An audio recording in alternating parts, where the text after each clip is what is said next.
오늘 읽은 본문이 빌립보서지요. 빌립보 교회.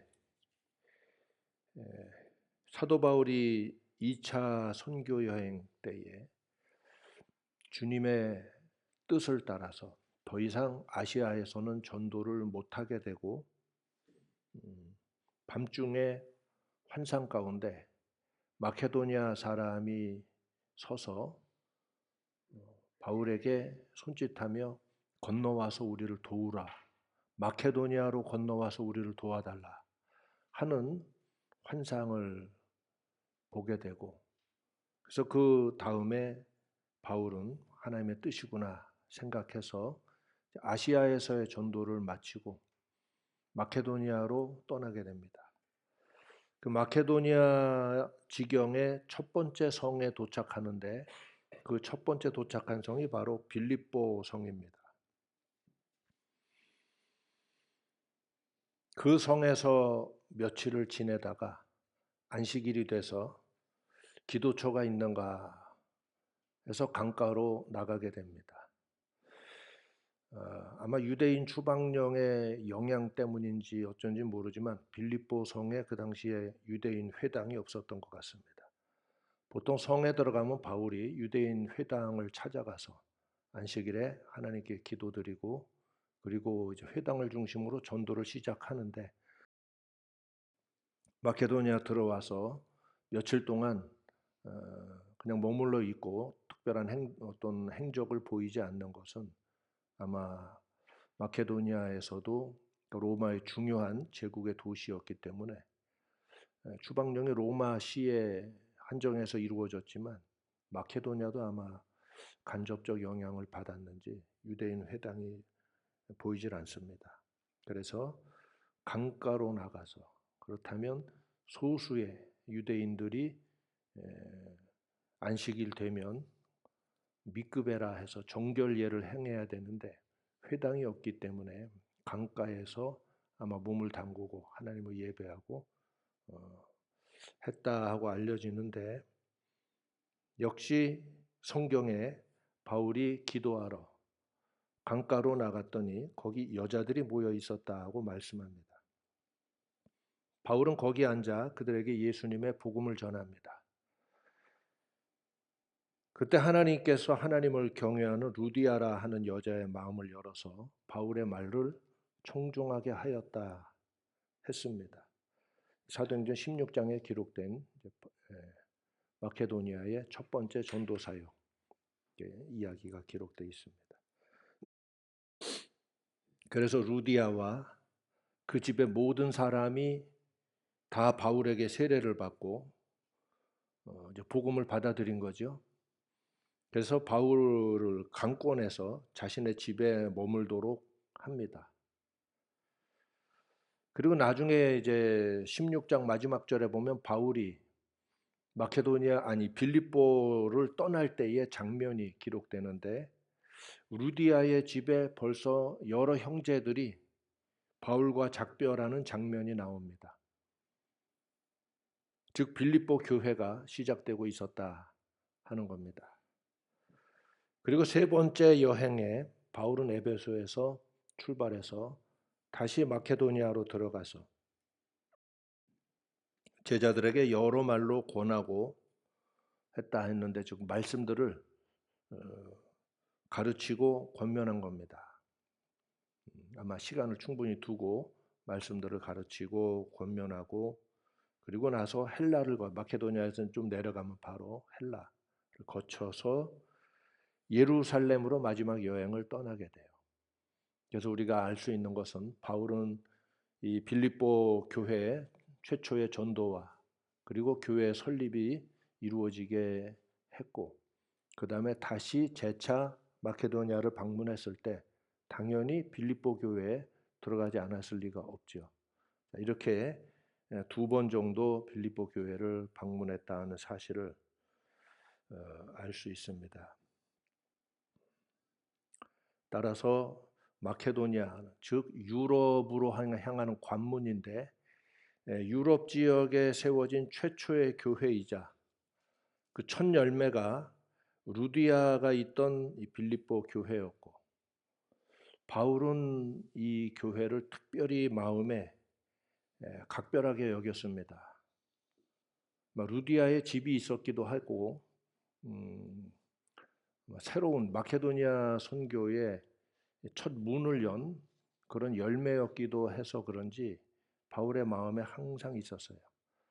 빌립보서의 이 서문에도 그들이 바울의 마음에 있고, 또 내가 예수 그리스도의 심장으로 너희 무리를 어떻게 사모하는지 하나님이 내 증인이시니라, 이렇게 썼을 만큼 바울이 특별히 사랑했던 교회였고 또 그 제자들이었습니다. 뿐만 아니라 빌립보 교회는 그 시작서부터 그 루디아라 하는 그 여성도죠, 여제자의 적극적인 헌신과 사랑의 정신으로 출발해서 교회의 출발이 참 좋았어요. 그래서인지 모르지만 바울의 선교에 기도로 또 마음으로 물질로도 힘써서 함께하고자 했던 참 좋은 교회였습니다. 그 빌립보 교회도 바울을 참 사랑했고, 바울도 이 교회 제자들을 귀하게 여겼던 그 흔적을 많이 찾아볼 수 있습니다. 근데 나는 이 빌립보서를 최근에 읽으면서 새로운 은혜를 체험하게 됩니다. 이 빌립보서는 에베소서와 함께 바울의 찐 서신으로 알려진 그 몇 개의 서신 중 하나가 빌립보서입니다. 의심의 여지 없이 이거는 바울이 친히 기록했고 보낸 편지다 하고 인정되는 서신서들 중에 하나가 에베소서 그리고 빌립보서인데, 빌립보서를 정독하면서 이전에 못 느끼던 기운을 느끼게 됩니다. 이거 뭔가 다르구나. 이게 뭔가 하는데, 우리가 일반적으로 디모데 후서가 바울의 사역의 종점에서 가장 마지막에 보낸 유서와 같은 편지다, 이렇게 일반적으로 이해를 하죠.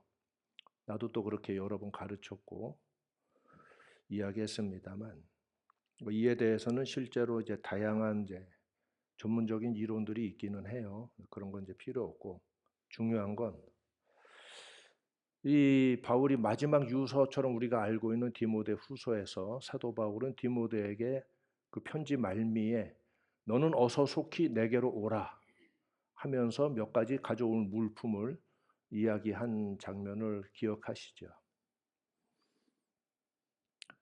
그래서 디모데가 과연 바울에게 가서 만났을까? 아니면 순교를 당하셨을까? 이런 추측을 우리가 하면서 이렇게 아련하게 디모데 후서를 읽게 되는데, 놀랍게도 지금 빌립보서를 보면 디모데가 바울 옆에 와서 있습니다. 지금 여기는 어디일까요? 네, 여기는 로마입니다. 빌립보서는 바울이 로마에 갇혀 있을 때 기록한 실질적으로 바울의 마지막 편지였던 것 같아요. 디모데 후서 다음에 그 디모데가 편지를 받고 불이 나게 로마로 달려갔을 것이고, 그리고 로마의 이 빌립보서를 보면 디모데가 바울과 함께 있는 모습을 보면 이 빌립보서가 바울의 마지막 편지였구나. 그래서인지 왠지 읽을 때 계속 기운이 뭔가 다른 편지와 달랐다 하는 걸 깨닫게 되는데, 바울은 자신이 순교당할 것을 알고 있었고 이미 디모데 후서에 나타나 있죠.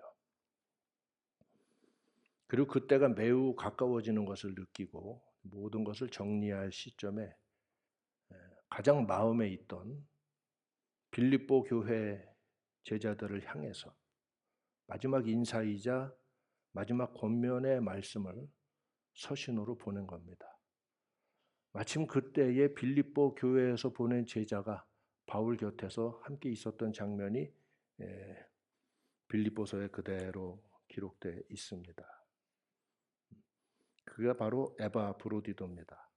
이 에바브로디도가 빌립보 교회에 보냄을 받고 아마 후원금을 가지고 로마까지 찾아와서 바울 곁에 있다가 또 병이 깊어서 죽을 뻔했지만 하나님께서 또 그를 치료해 주셔서 교회와 바울에게도 위로를 주시고 했다는 내용이 여기 기록되어 있는 걸 보면 그 편에 바울이 이 빌립보서를 마지막 인사로 보낸 것 같아요.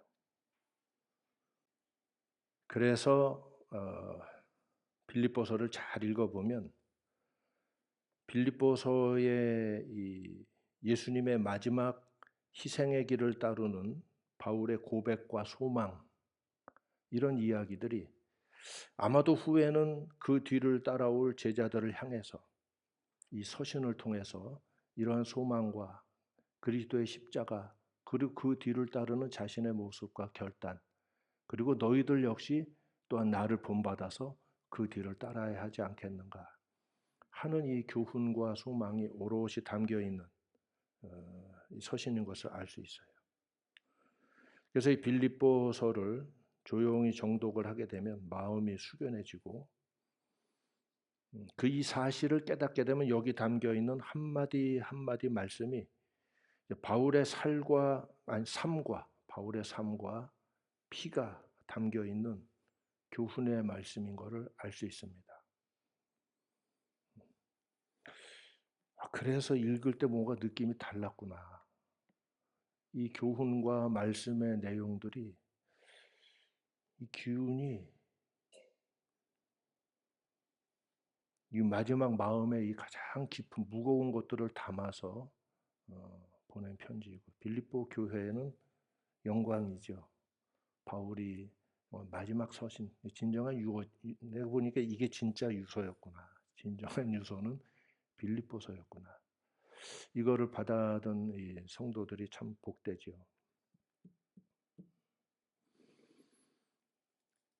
아마 이 편지가 도달했을 즈음에 바울은 어쩌면 주님과 함께 안식을 하고 계셨을지 몰라요. 장면이 긴박하게 돌아가는 그 상황 속에서 이런 것들이 나왔구나. 자, 이런 사실을 알고 느낄 수 있으면 이 초대교회가 이런 바울의 서신을 또 사도들의 서신을 얼마나 소중하게 여겼겠어요. 우리도 이렇게 소중하게 여겨지는데 그래서 이게 훗날 교회의 성경이 될 수밖에 없었는지 그 이유를 우리가 이해할 수 있게 됩니다. 심지어 여기는 한마디 한마디에 사도들과 함께 하셨던 성령의 충만한 영감이 그대로 실려 있기 때문에 더욱 그렇습니다. 자, 이것이 빌립보서를 읽으면서 최근에 느끼게 되고 깨닫게 된 또 다른 진실이에요. 그래서 여기 보면 참 깊은 진리의 말씀과 고백과 권면이 한마디 한마디 담겨 있어요. 이게 바울이 마지막 떠날 때 보냈던 사랑의 편지, 서신이었구나. 그래서 단지 안부 인사의 편지가 아니라 이걸 서신이라고 하는데 교훈과 또 권면과 중요한 메시지를 담아서 편지 형식으로 보낸 교훈의 글 이렇게 이야기할 수 있어요. 이걸 서신이라 이렇게 이야기합니다. 오늘 이제 그 중에 3절을 읽었는데 이 27절로 30절의 이 말씀은 한마디의 말씀이에요. 제자들을 향한 빌립보의 제자들을 향한 바울의 교훈입니다. 오직 너희는 그리스도 복음에 합당하게 생활하라. 이 한마디예요. 이것이 저희에게는 멸망의 빈거요 너희에게는 구원의 빈거니라. 이 한 문장입니다. 중간에 있는 건 이렇게 이제 가로로 치면 돼요. 여러분 구원의 사인, 구원의 증거, 구원의 표. 여러분이 구원받았는 구원의 표를 무엇으로 알 수 있는가? 우리가 그리스도 복음에 합당하게 생활하는 것으로서 우리가 구원받았는지를 우리가 알게 되고, 구원받지 못한 세상을 향해서는 이 자체가, 이런 우리의 삶의 모습이 멸망의 증거가, 멸망의 표가 될 것이다 하는 중요한 교훈의 말씀이에요. 너희가 오직 너희는, 오직 너희는 그리스도 복음에 합당하게 생활하라, 합당하게 살아라, 이 뜻입니다. 여기서 합당하게 생활하라 하는 말씀을 아나스트로페라는 생활 방식을 의미하는 용어를 사용하지 않았어요. 일반 용어를 사용하지 않았고 폴리튜에스테라는 진귀한 용어를 사용했어요. 신약 성경에 딱 두 군데서만, 바울의 편지의 서신에서만 나오게 돼요. 하나는 고린도서에 나오고 또 하나 여기서 딱 두 군데서만 폴리투에스테라는 단어가 나와요. 왜 일반적인 용어를 사용하지 않고 합당하게 생활하라 하는 것을 폴리투에스테라 하는 특별한 용어를 썼을까요? 그럼 그 말이 무슨 말입니까? 폴리투에스테라 하는 말은 로마 시민들이 존경받을 만한 시민의 자격을 갖출 것을 권고할 때, 시민의 자격, 그때 사용할 때 쓰인 단어가 폴리투에스테예요. 자유국가인 폴리스가 이제 국가지요. 자유국가를 폴리스라고 해요. 그 폴리스의 시민으로 사는 것은 대단한 권리와 특권이자 영광이기도 하고, 그래서 이 시민의 자격, 자유국가인 그 시민의, 폴리스의 시민의 자격을 갖추는 것을 폴리투에스테라 하는데, 존경받을 만한 특별한 시민의 자격을 의미하는 거예요. 따라서 너희는 그리스도 복음에 합당하게 생활하라 하는 말씀은 단순히 기독교인의 생활 방식을 가지라는 의미가 아니라 하나님 나라의 백성으로서 자격을 갖추고 품격을 갖추고 그 존귀한 사명을 끝까지 지켜서 부활에 이르도록 하라 하는 권고의 말씀이에요. 폴리투에스테는 이 로마 시민의 자격을, 권리와 특권을 의미하는 것뿐만 아니라 의무와 책임도 같이 의미해요.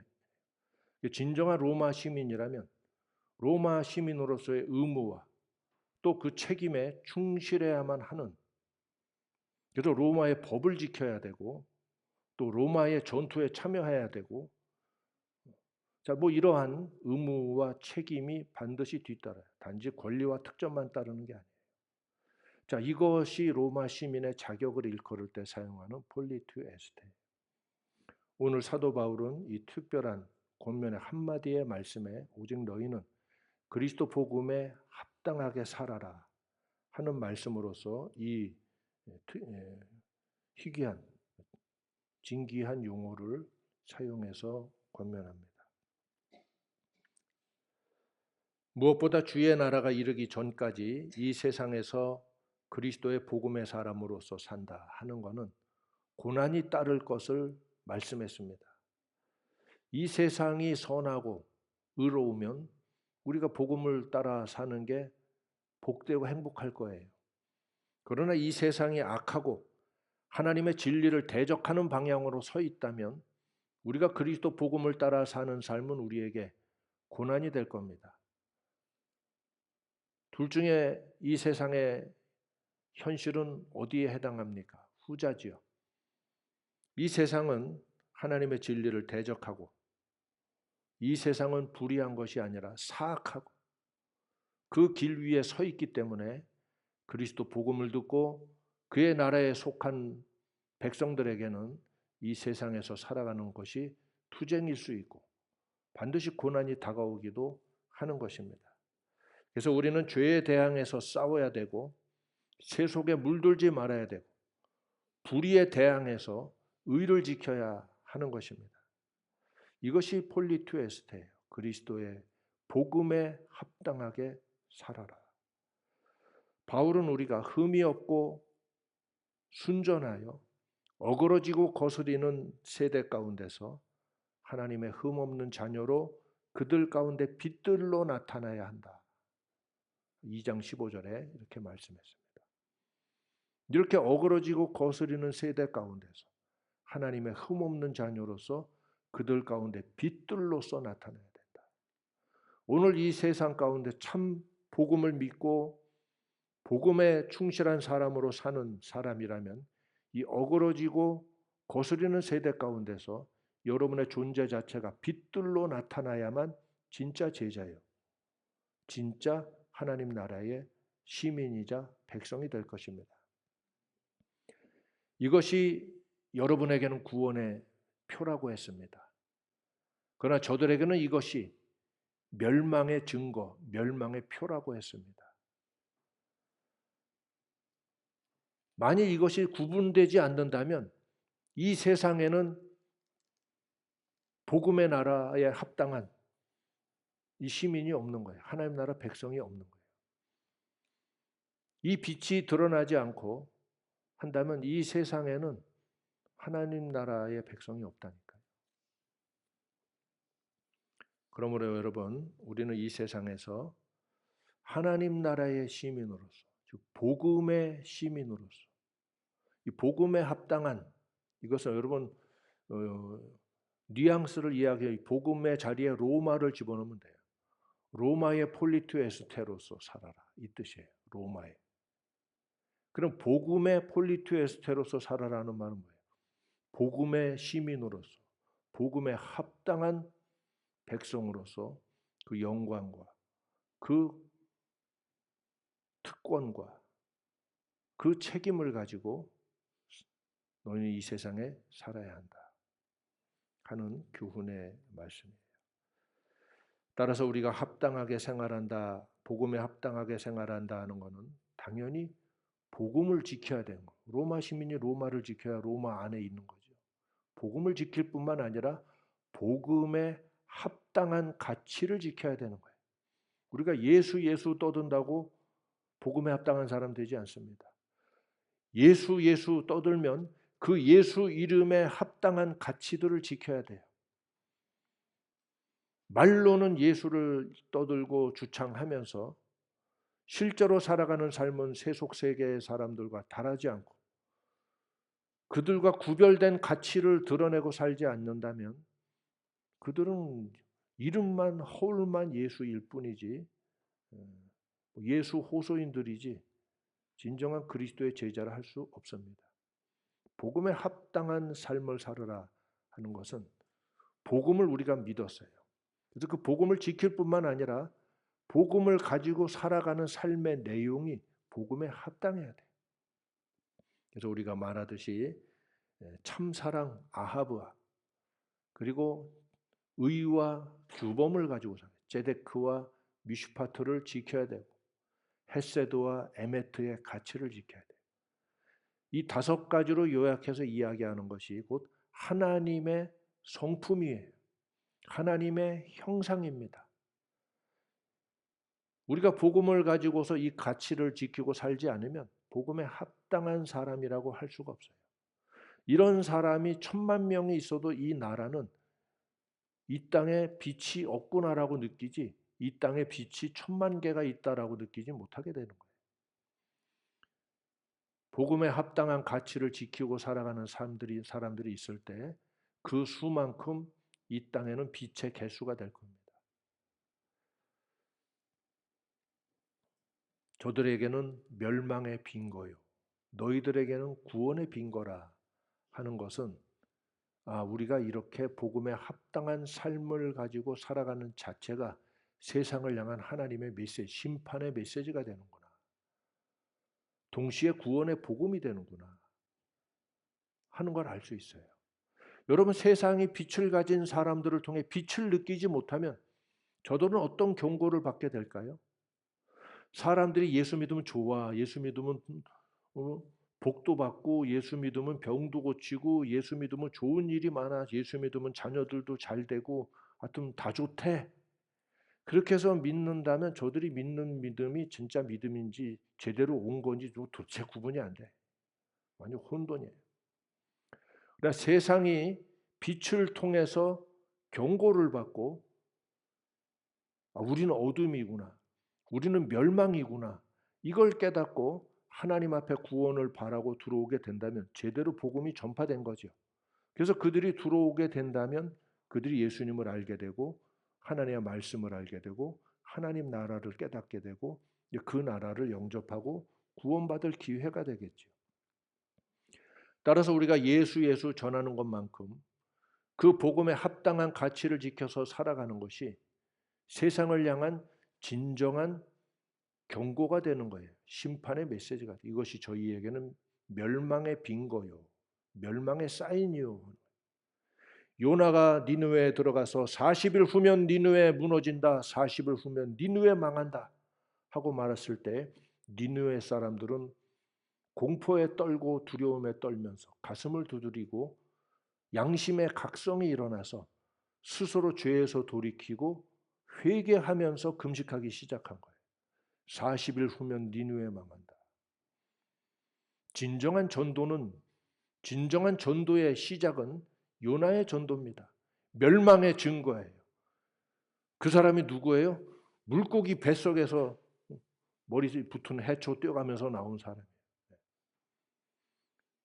물고기 뱃속에 잡혀 먹었다가 다시 나온 요나가 니느웨에 와가지고 40일 후면, 그 포스가 대단했을 것 같아요. 물고기 뱃속에 들어가다 옷 빨고 왔겠어요? 세탁소가 있겠어 그 시대에? 그리고 와서 40일 후면 니느웨, 심각한 표정으로. 요나가 그 복음 사실 기뻐서 전한 거 아니잖아요. 정말 잡혀 먹히기까지 반항하다가 이제 와가지고 40일 후면 망한다. 제발 말대로 되기를 하면서 40일 후면 니느웨 망한다. 그 표정도 장난 아니었을 거고. 진정으로 니느웨 사람은 예수 믿으면 좋아 소리가 아니에요. 40일 후면 너희 망한다. 멸망의 빈거를 봤어요. 요나를 통해. 멸망해서 요나가 이 요나서 2장에도 고백했듯이 수월에서 건져진 사람처럼 물고기 뱃속에서 토해져 나온 사람이 와서 40일 후면 니느웨 망한다고 했을 때 멸망의 빈거를 보고 니느웨 사람들이 양심의 각성이 일어났어요. 오늘 이 세상을 향해 심판의 빈거, 멸망의 증거가 표가 나타나야 돼요. 성도들의 올바른 삶의 가치와 모습과 의지를 보고서 흔들리지 않는 성도들의 삶을 보고서 세상이 빛을 봐야 되고 그 빛이 세상에 드러날 때 세상은 자신들이 멸망에 처했다는 사실을 보게 되는 증거가 될 거라는 거예요.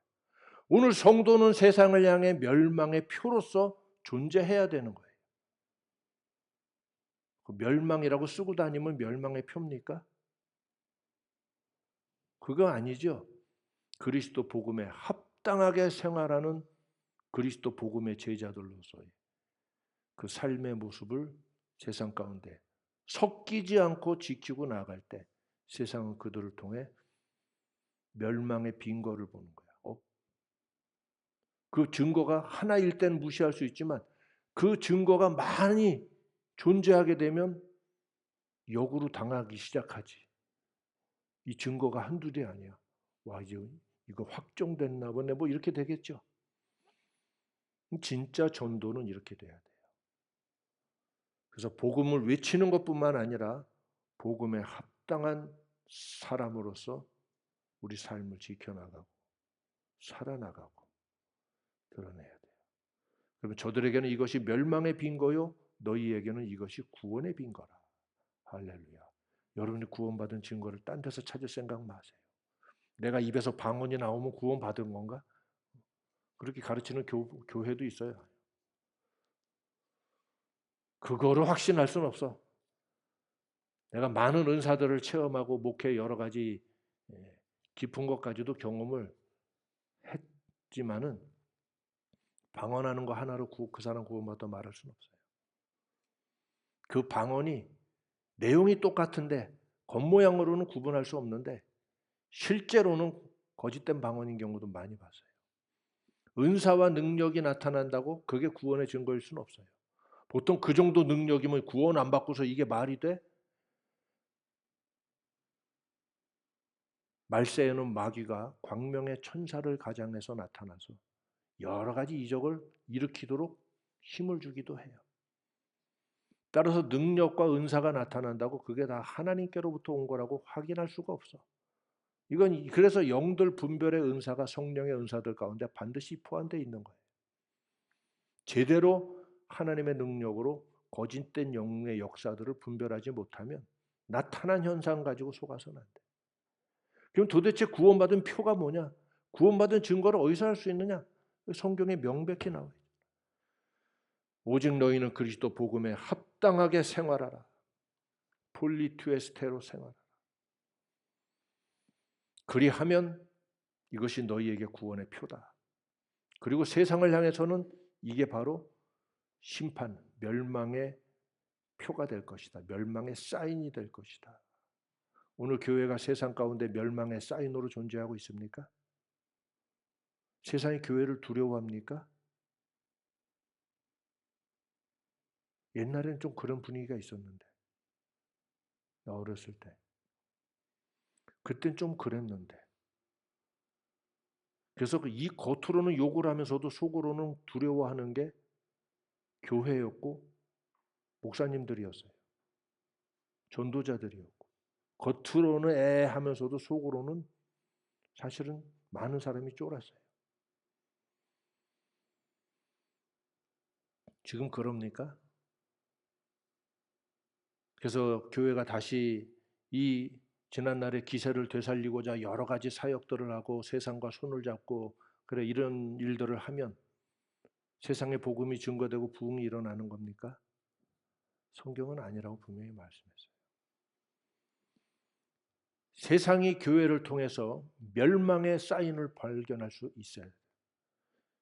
우리가 그냥 살 땐 몰랐는데 저것들을 보니 저러한 자들이 존재하는 걸 보니 우리가 망하긴 망하나 봐. 우리가 심판받긴 받나 봐. 우리가 죽으면 그대로 끝나는 게 아닌가 봐.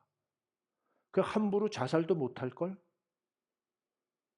사실은 겁대가리가 없어서 자살하는 거예요.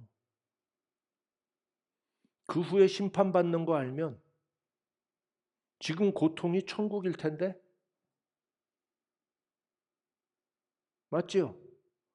교회가 제 역할을 못하기 때문에 사회의 자살률이 이렇게 늘어나는 거예요. 겁대가리 없이 바다에 뛰어들고 물에 뛰어들고 약을 먹고 지목을 쪼르고 별짓들을 다 하는데 연탄가스를 마시고 아직 멸망의 사인을 못 봐가지고 이러는 거예요. 오늘 교회가 제 역할을 하면 세상의 교회의 멸망의 증거, 심판의 증거가 저렇게나 분명하고 저렇게나 곳곳에 심판의 증거들이 있으면 심판은 확실히 있는가 봐. 우리 이대로 가면 안 될 것 같아. 이런 의식이라도 들지 않겠어요? 양심의 각성이라고 하는 건 빛이 있어야 어둠이 드러나는 거예요. 다 캄캄한데 어디가 그림자인 줄 알아? 그늘이 어디야? 불 꺼봐. 여기 그늘 찾아봐. 불 끄고. 안 보이죠? 불을 켜면 봐, 이 그늘, 그림자 확실하게 보이죠. 빛이 있을 때, 빛이 빛으로서의 역할을 제대로 할 때 어둠이 자신의 어둠인 줄 알게 되는 거예요. 오늘 교회는 세상에 빛으로 드러나야 돼. 이건 처음부터 예수님 말씀하셨고 사도들이 그렇게 교훈하셨건만 딴짓들을 하고 엉뚱한데 에너지를 쏟고 그래서 교회가 부흥하고 사람들이 다시 모이면 뭐가 좋은데? 사람들이 교회에 많이 오는 게 부흥입니까? 그럼 교회에 뭐가 좋아요? 돈이 많아져서 좋아요? 여러 가지 일을 많이 할 수 있게 돼서 좋은 거예요? 아니면 거기까지는 생각을 안 했어요? 그 생각 없이 막 추구해? 뭔가 이 미친 데서 벗어나야만 할 필요성이 있습니다. 우리는 세상 가운데 하나님의 사인, 하나님의 표로서 증거해야 돼요. 하나님을 찾는 자들에게는 구원의 사인으로, 구원의 표대로서 존재해야 돼. 이리 오면 산다. 이리 오면 산다. 불경건한 세속적인 사악한 인간들에게는 멸망의 표로서 존재해야 돼요. 저렇게도 사는 사람을 보면 우리는 사람이 아니구나 하는 걸 알아야 돼요. 그래도 여전히 욕심 때문에 자기 길을 포기하지 못하겠으나 증거가 나타난다고 하는 것, 세상 가운데 복음을 증거한다는 것은 저들이 알아들어야 증거가 효력이 있는 거 아닙니까? 나 나팔 불었어. 뭐 유치원생들이 부는 나팔 삐비 삐비 10m 떨어져도 안 들리잖아. 그거 갖고 나팔 불었다고 나중에 하나님 앞에 가서 얘기할 거예요? 큰 나팔을 불어야지. 트럼펫 같은 걸 불어야지. 멀리서도 들려야지. 세상 사람들이 알아듣지도 못하게 인지하지도 못하게 뭐 했다고 한 걸 가지고 하나님 앞에 뭐 저 상 안 주시나요? 뭐 이럴 수 있겠습니까?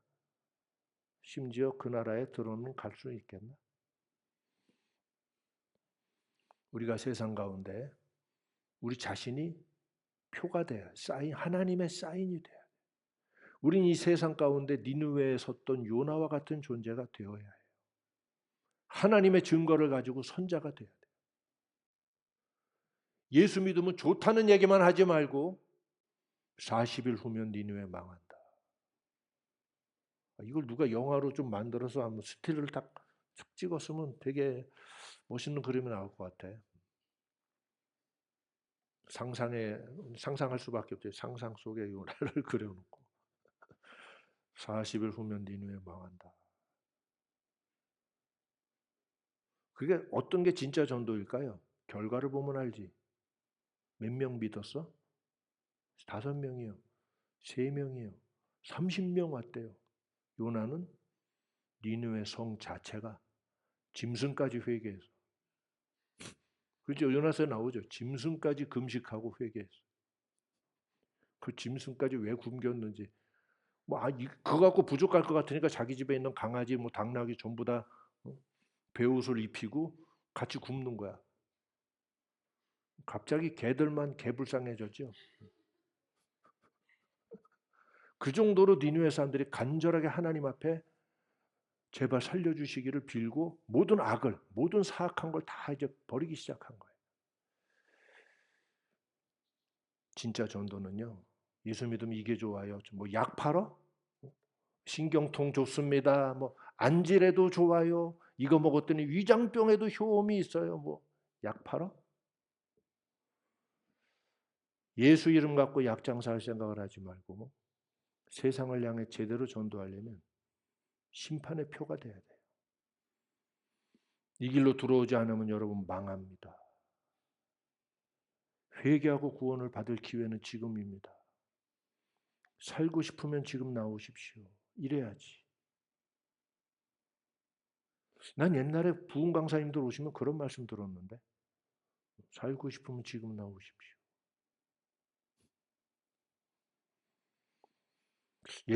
내가 어렸을 때 기억 속에 이렇게 약 파는 사람들은 별로 없었어. 하나님 여러분 위로하십니다. 여기 오면 위로가 있어요.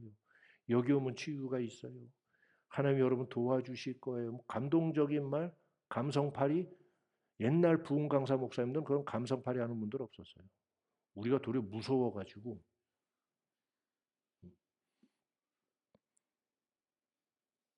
내가 경험한 분들이 그랬다는 거지. 다 그런 건 아니고. 진정한 포스는 멸망의 표가 나타나야 돼. 하나님을 따르는 자에게는 구원의 표가 나타나야 돼요. 폴리투에스테. 복음의 폴리투에스테. 복음에 합당한 자로 살아라. 하는 이 말씀을 우리가 깨달아야 돼요. 하나님의 품성을 지키고 나가야 돼요. 내용은 세상에 사는 한 사람의 인간일 뿐인데 종교만 기독교인 사람 많죠? 그리고 와서 찬양, 감성 있는 찬양, 뜨거운 찬양에 같이 박수치고 호응하면서 찬양 집회랑 콘서트 집회는 가사만 빼고 나면 똑같은 것 같아. 헤드뱅잉만 안 하나? 모양새가 비슷하고 그것을 내 비난하는 건 아니야. 나는 부럽지만 진짜로 해야지. 우리는 진짜로 해야지. 내용은 세상인데 가사만 예수고 가사만 기독교인 사람이 복음에 합당한 사람이 아니야. 여기 성경을 읽어보면. 우리 안에 있는 모든 세속주의를 제해버리고 이 세상에 속한 사람으로서가 아니라 그 나라에 속한 사람으로서, 이 복음에 속한 백성으로서 그 나라의 법도와 방식과 철학을 지키며 살아갈 줄 알아야 그리스도 복음에 합당한 자다 말씀한 것입니다. 할렐루야. 오늘 바울이 지금 이제 가시면서 마지막 보내신 이 귀한 한 글자도 버릴 수 없는, 바울이 뭐 총소를 썼으면 뭐 조금 여유 있게 읽어도 되지만 몇 개 안 보내셨어. 그것도 교회 다 받지도 않았어. 중요한 교회들을 보는데 그 중에서 가장 마지막에 쓴 진짜 유서가 빌립보서였구나라는 걸 이 나이 먹어서 깨달으면서 마음의 감회가 달라요. 느낌도 다르고. 그때는 내가 젊어서 이게 안 보였나 봐. 지금 보니까 이 기운이 이거 이상하다. 뭐지 하고선 깊이 살펴봤더니 이게 진짜 마지막 책이었구나. 마지막 서신이었구나. 어쩐지 모든 내용들이 분위기가 달라요. 기저론 빌립보서는 조용한 곳에서 하나님 앞에 기도하는 마음으로 정독을 할 필요가 있어요. 여러 번 정독하시기 바랍니다. 하나하나 이렇게 묵상하는 거는 정독을 여러 번 한 후에 그때부터 이제 한 절 한 절 공부해야지. 처음부터 여러분이 뭐 이거 분석하고 큐티한다 웃기지들 마세요. 우리 교회는 큐티 안 시킵니다. 읽는 것부터 배워 제대로 읽는 것부터. 그래서 이 분위기부터 느끼고 뉘앙스부터 깨닫고 왜 이 말씀하셨는지 큰 거부터 생각할 줄 알고 나는 모르는구나 그거부터 느껴야 돼. 뭘 안다고 본문을 분석하고 뭐 해석을 하고 적용을 하고 합니까? 다 섣부른 일들이에요. 진실로 하나님을 경외하는 말씀으로 이 글을 기록하신 분의 발꿈치도 못 따라가는 우리 자신들로서 다만 이 말씀에 또 그 의도에 이 교훈을 알아듣고 최대한 이해하기를 바라는 마음으로 빌립보의 한 제자가 되어서 그런 마음의 거룩한 상상을 가지고 그 한 사람의 빌립보 교회 제자로서 거기 입교해가지고 이 편지를 받아들고 읽어보라고. 그러면 깊은 이야기들이 여기 기록되어 있는 게 나와요. 나 비로소 의문이 풀렸어. 디모데 후서 이후에 그 디모데가 바울을 급히 찾아가서 만나 뵙구나. 마지막 시간을 같이 있었구나 하는 사실을 알게 되고 그 사도행전의 그 이상 이제 기록이 끊기는 그 이후에 남은 이야기들에 대한 부분을 이런 흔적들을 통해서 찾아볼 수가 있어서 참 깊은 은혜를 새롭게 받게 됩니다. 그리고 이전에 빌립보서를 그냥 읽었는데 너무 소중한 거야. 이게 바울의 진짜 유서라는 걸 알게 되니까 너무 소중한 거예요. 언제 한번 빌립보서를 다시 한번 로마서 끝나면 빌립보서를 해봐야 되겠다 하는 생각을 해요. 와, 빌립보 교회는 얼마나 바울이 많은 교회를 다 사랑했지만 특별히 마음에 더 있었는 교회였나 하는 걸 생각하면 지극히 인격적이고 합당하다. 그리고 내용을 보니까 빌립보 성도들이 실제로 바울에게 또 역시 같은 마음으로 바울의 이 모든 고난에 참여하고 기꺼이 가서 같이 있지 못할지라도 여기서 함께 하겠다는 마음으로 자기들의 삶을 불편하게 하고 자기들의 삶을 비워서 바울에게 후원을 보내고 그럼으로써 고난을 같이 현장에서 당하는 바울과 같이 그 짐을 짊어지자 하는 마음으로 하는 이 모습도 여기 그대로 나타나고 그래서 오직 우리의 상급은 우리의 시민권은 하늘에 있다. 이런 바울의 말씀들이 전부 다 하늘을 향한 메시지가 빌립보서에 있는 걸 보게 돼요. 참 귀한 말씀이고 기뻐하라. 이 빌립보서를 가볍게 읽으면 빌립보서는 뭐 기쁨의 책이다 뭐 이런 소리들 하고 있는데 기뻐하라는 말이 더 많은 눈물을 불러일으키는 말이에요. 사실은 너희는 기뻐하라. 어느 때 이 말을 하겠어요? 너희는 기뻐하라. 빌립보서를 많은 사람들이 겉으로 보고 얘기들을 했구나. 그래서 우리는 성경 앞에 겸손해야 되고 이 말씀들을 진지하게 묵상하고 그 세계에 들어가서 거기 그 현장에서 이 말씀을 받아볼 수 있기를 소망하는 마음으로 마음가짐을 그렇게 해서 읽어야 되네요. 그 현장에서 이 말씀을 받아보는 이 때에 이걸 받아본 분들과 같이 옆에서 같이 받아보는 마음가짐을 가지고 성경을 읽어야 돼요. 구약을 읽을 땐 또 그 자리에서 같이 그 말씀을 듣는 자리에 서서 말씀을 듣고자 하는 마음가짐을 또 읽어야 돼요. 복음에 합당하게 산다 하는 것은 고난을 함께 당하는 것. 첫 번째는 그 가치, 두 번째는 고난을 함께 당하는 것. 왜 고난일 수밖에 없는지를 이야기했죠. 이 세상이 하나님의 가치를 짓밟고 서 있거든. 그리고 주의 나라, 주의 오실 부활의 소망이 아니라 부활 그따위 게 어디서 한번 살다 가면 그만이지. 사는 동안 즐겁게 살고 사는 동안 제대로 쓰며 살자. 제대로 벌고 살자. 이걸 대대로 물려주자. 이 세상의 모토죠. 그러나 여러분 거짓입니다. 우리가 진짜라는 걸 세상 가운데 드러내야 돼요. 한 사람의 요나이길 바라요. 더구나 지금 같은 이런 세상 속에서는 한 사람의 요나로 살다가 가기를 바라는 마음이 간절해요. 교회는 세상 앞에 요나로 서야 합니다. 이 니느웨 같은 세상 앞에 요나로 서야 돼요.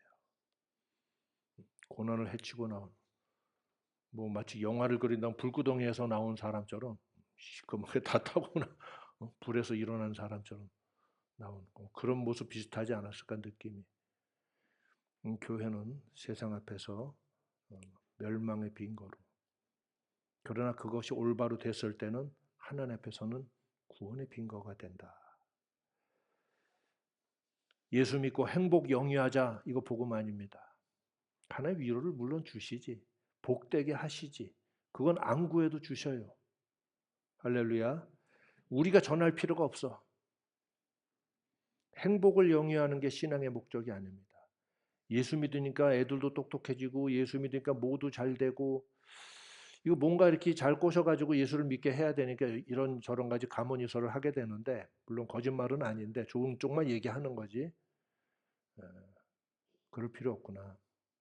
그냥 요나이면 되는구나. 알아서들 회개가 일어나는구나. 내가 요나서 논문을 쓰길 참 잘한 것 같아요. 우리 교수님께 두고두고 감사해요. 오늘 이 세상은 그 어느 때보다 요나가 필요하지 않은가. 멸망의 빈거가 필요하다. 이 방자하고 미쳐서 달려가는 이 세상을 향해서 교회는 저들을 브레이크를 걸 수 있는 존재로 서야 하는데 예수 이름만 떠들다고 전도가 아닙니다. 그렇게 떠들어온 30년 결과가 예수 이름 다 비웃고 교회를 다 비우는 처지에 왔고 지금에 와서는 많은 교회들조차 자기가 누군지를 모르지만 엉뚱한 운동들 하고 있는 모습들 엉뚱한 논쟁들에 빠져있는 모습들을 보게 돼요. 믿음의 선한 싸움 잘 싸워서 오늘 빌립보서 다 이야기할 수 없고 이제 한 절을 우리가 봤습니다만 복음에 합당하게 생활하라. 이 바울의 말씀. 그리고 여기 바울이 말씀한 것은 너희 안에 이 마음을 품으라. 그 뒤에 이어진 말씀이 나도 거기 따라간다. 그 뒤. 그리고 그 다음에 이어진 말씀이 너희들도 힘써서 결국 나를 따르지 않겠는가 하는 그러나 용기를 주는 말씀 그리고 소망을 주는 말씀. 그래서 끝으로 기뻐하라. 주 안에서 기뻐하라. 이는 너희 받을 상이 크고 우리의 시민권은 하늘에 있다. 이런 말씀이 이제 빌립보서의 흐름, 메시지의 흐름이에요. 그래서 빌립보서는 기운이 다르다.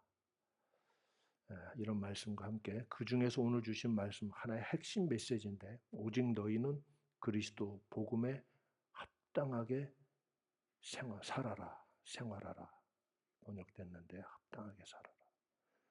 이 말씀으로서 세상 앞에 하나님의 쌓인 하나님의 표로서 드러나는 주여 이 사명 감당하는 저희 교회 되게 하여 주옵소서.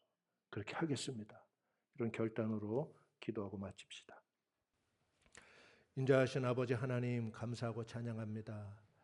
아버지 하나님, 죄악된 세상 가운데 저희들이 한 사람의 요나로서 서게 하여 주시고, 주여 한 사람의 증인으로서 일평생 열정을 가지고 주의 복음을 전하고 제자들을 가르치고 교훈하며 교회를 세워나갔던 바울이 이 주었던 이 소중한 교훈의 말씀, 교면의 편지를 저희가 받아들고 읽을 때에 주여 그 마음을 저희가 어찌 감히 알 수 있겠나이까마는 하나님 아버지, 그 세계를 알아가게 하시고 그 자리에 서는 체험을 하게 하시고 그 성도들과 함께 이 서신을 받아든 자로서 하나님 앞에 이 말씀을 받아 읽는 이 마음의 체험을 저희들이 얻게 하여 주시어서 살아있는 참신앙, 참 교훈을 얻게 하시고 진정한 깨달음과 믿음을 가지고 세상 가운데 살게 하여 주시옵소서.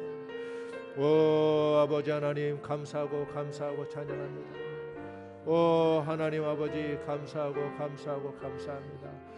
하나님 말씀 앞에 겸손하게 하여 주시고 저희 안에 속한 모든 무지와 세상에 속한 더러운 것과 아버지 하나님 이 세상의 형상과 모양을 닮은 것들이 다 떠나가게 하여 주시고 오직 하나님의 형상, 하나님의 모양을 따라 예수 안에서 회복된 저희들 되었사오니 하나님의 가치를 지키며 세상 가운데 복음에 합당한 자로서 살게 하여 주어 존재하게 하여 주셔서 세상을 향하여는 멸망의 빈거가 되게 하시고 우리 자신에게는 이것이 구원의 빈거라 말씀하셨사오니 아버지 하나님, 이 믿음의 증인으로 서게 하여 주시고 이 복음의 증인으로 세상 가운데 서게 하여 주시고 저희 교회가 이 세상을 향한 복음의 증인이 되게 하여 주시고 증거가 되게 하여 주시옵소서.